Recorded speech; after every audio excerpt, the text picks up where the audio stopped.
যে ব্যক্তি ৬টি কাজ করবে তার জন্য জান্নাতের গ্যারান্টি দিয়েছেন বিশ্বনবী মুহাম্মদুর রাসূলুল্লাহ সাল্লাল্লাহু আলাইহি ওয়াসাল্লাম।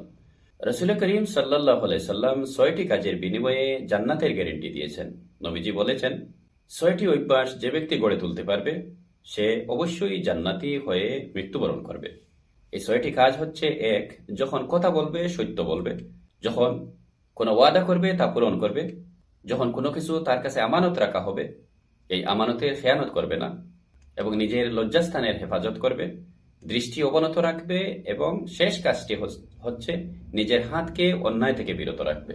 অর্থাৎ নিজের শক্তি দিয়ে, সামর্থ্য থাকা সত্ত্বেও কখনো অন্যায় কিছু করবে না।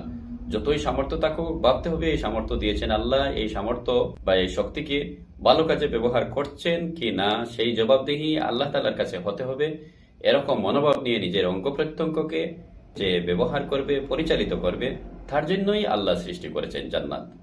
এই ৬টি কথা নিজের জীবনে বাস্তবায়িত করে যে ব্যক্তি নিজের জীবন কাটাতে পারবে তার জন্য জান্নাতের গ্যারান্টি দিয়েছেন বিশ্বনবী মুহাম্মদুর রাসূলুল্লাহ সাল্লাল্লাহু আলাইহি ওয়াসাল্লাম।